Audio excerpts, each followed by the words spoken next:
What if I told you that everything you've been taught about confidence is a lie? Yeah? That fake it till you make it garbage. It's keeping you stuck. You see, confidence isn't some magical trait that only a few lucky people have. It's a skill, and most of us are getting it completely wrong. But here's the kicker. You'll never get there unless you start doing these things. And trust me, some of them will make you uncomfortable, ready to get real. Let's dive in. 1. Stop comparing yourself to others. All right. This one's going to hit hard because I know you're guilty of it. We all are. Comparing yourself to others is like playing the world's dumbest game that no one ever wins. And I get it. You scroll through Instagram and there's Karen with her perfect beach body, or Dave with his six-figure startup, and you start thinking, wow, I'm doing nothing with my life. Sound familiar? Trust me, I've been there. I used to scroll through social media and see all these people living their best lives. Meanwhile, I was sitting there eating cold pizza in my pajamas, feeling like a total failure. But here's the thing they don't tell you. It's all fake. Karen doesn't show you the part where she's crying because she's overwhelmed, and Dave doesn't post about the sleepless nights wondering if his business is going to crash and burn. You're comparing your behind the scenes to someone else's highlight reel. That's like comparing your Monday morning to their Saturday night. It's not even the same game. Here's the truth. Comparing yourself to others is a trap, and it'll kill your confidence faster than anything else. You're running your race, not theirs. And if you keep looking at other people's lanes, you're going to trip over your own feet. Everyone's journey is different. You don't know the struggles they've been through, and they don't know yours. The only person you should be comparing yourself to is the version of you from yesterday. Are you better than you were last week, last month? That's what matters. I'll be honest, I wasted years of my life trying to catch up to people who I thought were ahead of me. Friends who had the perfect job, the perfect life, or even strangers who seemed like they had it all together. But it wasn't until I stopped chasing their definition of success and focused on my own path that I started to feel real confidence. Because guess what? You'll never be them. You're you, and that's your power. Your journey is unique, and no one else can live it but you. And look, if all else fails, just remember this. No one's thinking about you as much as you think they are. Most people are too busy worrying about their own stuff to even notice. So, stop wasting time trying to measure up to some imaginary standard that doesn't exist. The deep truth is this. When you stop comparing yourself to others, you start finding peace in who you are. And with that peace comes confidence. It's not about being the best. It's about being your best. You don't need to be Karen or Dave. You just need to be you. And trust me, when you do that, life gets a whole lot lighter. So next time you catch yourself comparing, stop and remind yourself, I'm running my own race. And honestly, that's the only race worth winning. 2. Cut off toxic people. Okay, I'm just gonna say it. You've got to cut off toxic people. Yes, I said it. Snip, snip. And before you start feeling all defensive, let's be real for a second. You know exactly who I'm talking about. You've got that one friend, family member, or co-worker who's always draining your energy, making you doubt yourself, or just bringing constant negativity into your life. But you keep them around because, what? You feel guilty? You've known them forever? Sorry, but that's no excuse to let them hold you back from being the confident, thriving person you're meant to be. Look, I used to be a people-pleaser extraordinaire. I thought I could fix people, help them see the light, make everyone happy. And guess what? It never worked. I'd leave every conversation with certain people feeling exhausted, like they had sucked the life right out of me. These people would complain about everything, never celebrate my wins, and somehow always make me feel guilty for their problems. At some point, I had to wake up and realize These people are toxic, and no amount of positive vibes is going to change that. Now here's where it gets uncomfortable. Some of those toxic people are going to be people you're close to. Maybe it's your childhood friend who's been in your life for years, but constantly drags you into their drama. Maybe it's even a family member. Yep, I said it. Family can be toxic too. And I know we're conditioned to think that family gets a free pass because blood is thicker than water. But let me tell you something. Your sanity is thicker than any guilt trip your toxic family member is trying to pull. I had a friend, let's call him Mike. We'd been friends for years, and in the beginning it was great. But over time, I started to notice that every time I hung out with Mike, I'd leave feeling drained. He'd talk down to me, make sarcastic comments about my goals, and if I ever accomplished something, he'd shrug it off like it was no big deal. I started doubting myself, thinking, maybe I'm overreacting, or maybe I need to try harder to support him. But one day I realized, no, Mike was the problem. I wasn't doing anything wrong by growing, and he couldn't handle it. I had to make the painful decision to cut ties, and let me tell you, it was like taking a 50-pound weight off my shoulders. Now, I'm not saying you have to send them a breakup text like, hey, you're toxic, bye. Though, hey, if that's your style, I respect it. But you do need to set boundaries and limit your exposure to people who aren't adding to your life. And if they keep crossing those boundaries, that's when it's time to go full-on Marie Kondo and declutter your relationships. If they don't spark joy, they've got to go. Here's the thing. Your environment shapes you more than you realize, and that includes the people you surround yourself with. If you're constantly around people who are negative, draining, or toxic, guess what? That's going to seep into your mindset, whether you like it or not. You can't build confidence when you're surrounded by people who constantly tear you down or make you question your worth. Confidence grows in healthy, supportive environments, not in toxic ones. Cutting toxic people out of your life is hard. It's uncomfortable. It might make you feel like the bad guy. But here's the truth. You're not responsible for fixing other people's issues. You're responsible for protecting your peace. And when you do that, you'll start to notice how much lighter, happier, and confident you feel. I did. Once I started putting distance between myself and those toxic influences, I had more energy to focus on my goals, my happiness, and my growth. It was like I could finally breathe again. So yeah, it might be controversial, but sometimes the best thing you can do for your confidence is pull out the scissors and snip those toxic relationships. Life's too short to carry dead weight, my friends. Surround yourself with people who lift you up, not tear you down. Trust me, you'll thank yourself later. And remember, this isn't about being cruel or heartless. It's about self-respect. It's about realizing that your time, your energy, and your mental well-being are worth protecting. The more you prioritize yourself, the more confident you become. And that, my friends, is how you build a life where you call the shots, not toxic people. So if you've got a Mike in your life, or that one friend who's always bringing you down, you know what to do. Snip, snip. You deserve better. We all do. 3. Speak up. All right, this one's going to make some of you squirm in your seats, but let's just get it out there. You need to speak up.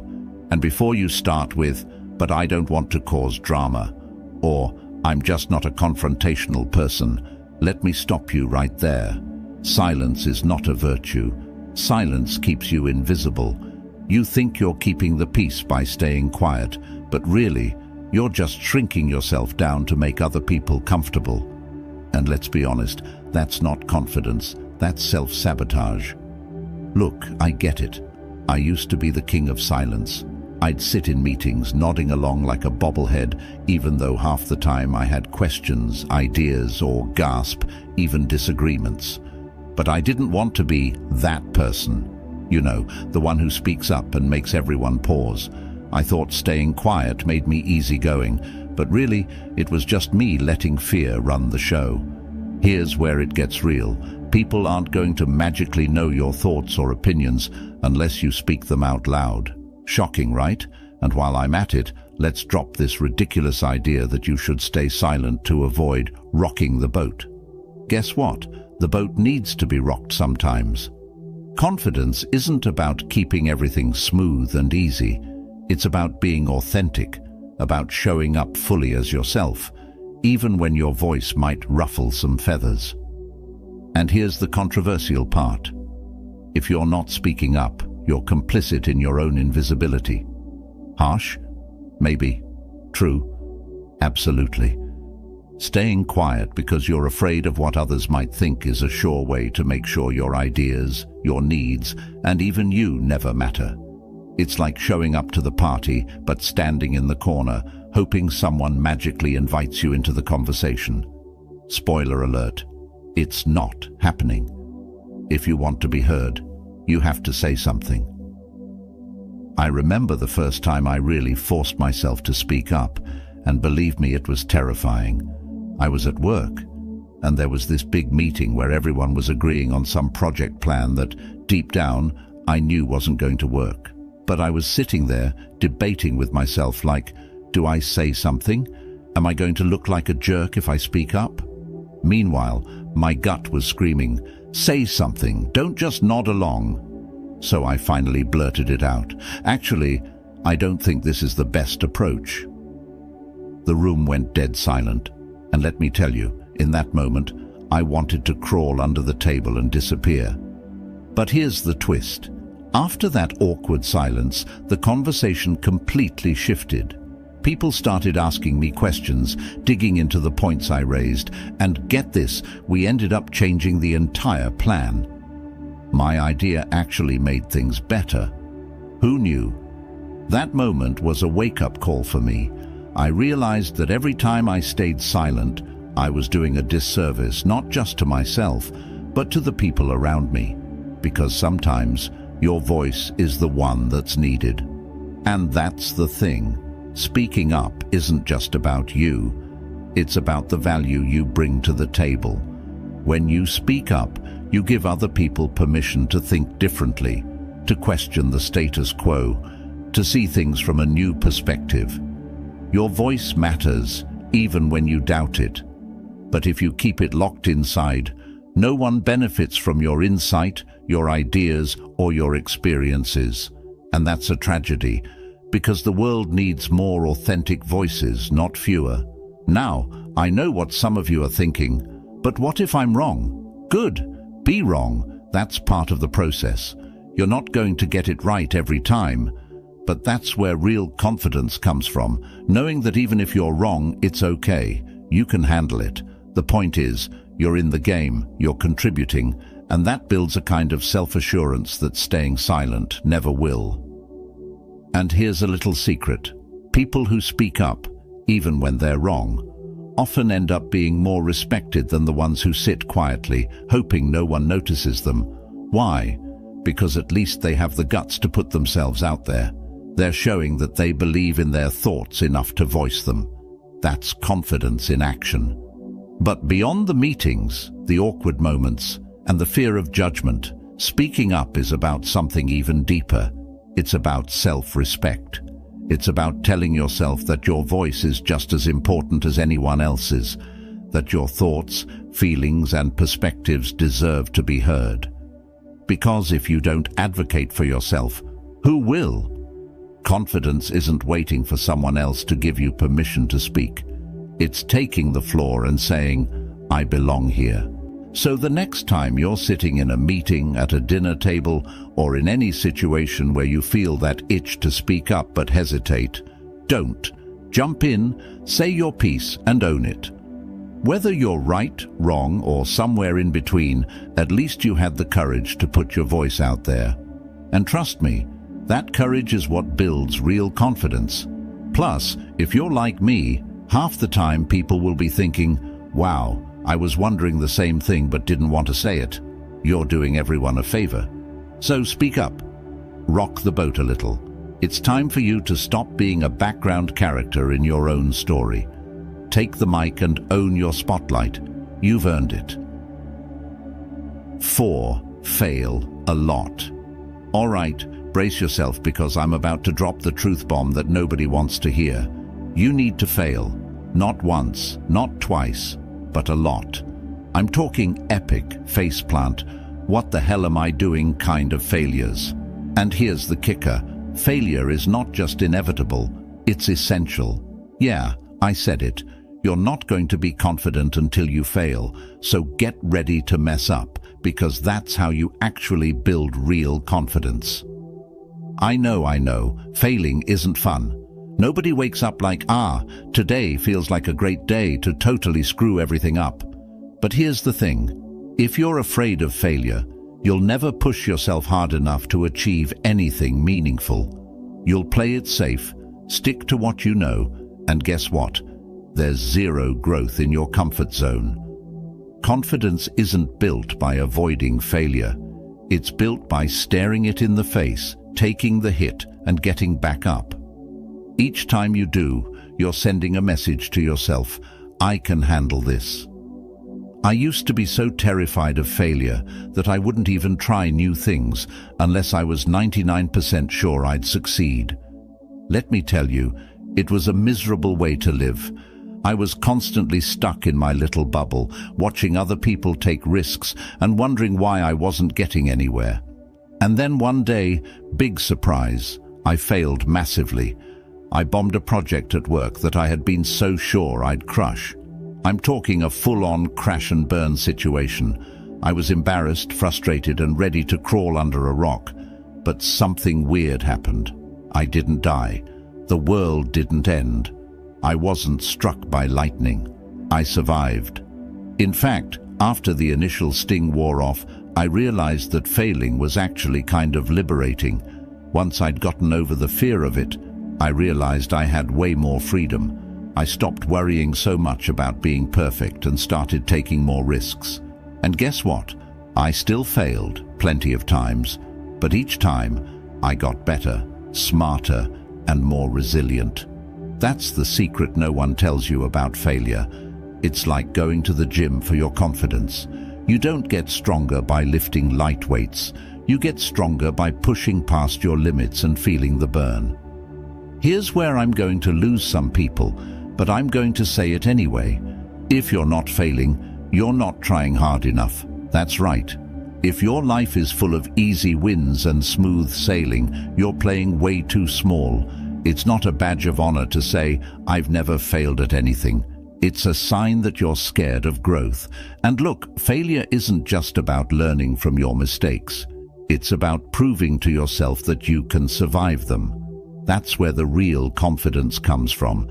It's not from avoiding failure. It's from knowing you can handle it and come out stronger on the other side. Let's talk about some of the biggest legends out there. Steve Jobs. He got fired from Apple, the company he founded. Oprah, fired from her first TV job. J.K. Rowling, rejected by 12 publishers before Harry Potter became a global phenomenon. These people weren't just magically confident. They built their confidence by failing hard and coming back swinging. If they had given up after their first failure, we wouldn't have iPhones, the Oprah Winfrey Show, or the Wizarding World. One of my favorite failures, and believe me, I've had plenty, was when I tried launching my first business. I poured my heart, soul, and savings into it, thinking I was about to take over the world. And guess what? It flopped hard. Like, I had to move back in with my parents hard. At first, I was devastated. I felt like a total loser, but after a while, I realized that failure taught me more than any success ever had. I learned about perseverance, resourcefulness, and most importantly, I learned that I could bounce back. That failure made me more confident, not less. It's like once you've fallen flat on your face, you stop being scared of it. It already happened, and you survived. And that's the deeper message here. Failure doesn't define you. It refines you. It strips away the ego, the perfectionism, the fear of judgment, and shows you what you're really made of. Every failure is a stepping stone, not a dead end. The more you fail, the more you learn, and the stronger you become. Failure builds resilience, and resilience is the foundation of real, unshakable confidence. 5. Surround yourself with people who uplift you. All right, let's get into one of the most obvious, yet weirdly controversial truths. You need to surround yourself with people who uplift you. I know, it sounds like something you'd find on a cheesy motivational poster, but bear with me because this is where most people get it wrong. You can't build confidence in an environment full of people who secretly want to see you fail or keep you small. Nope. You need a squad that supports you, challenges you, and most importantly, believes in you. But here's the twist. Sometimes the people you thought were your biggest supporters, yeah, they're not. And that's where it gets tricky. Here's where I might upset a few people. But let's get honest. If the people closest to you aren't clapping for your wins, pushing you to grow, or calling you out on your BS, they're not uplifting you. They're holding you back. And here's the kicker. It's not always obvious. Sometimes it's the subtle stuff, like a backhanded compliment or that one friend who goes suspiciously silent when you talk about your goals. That's a red flag, my friends. If someone in your life can't handle your growth, you need to rethink that relationship. Let me share something personal. I had this friend, let's call her Sarah. We were tight for years, always hanging out, always chatting.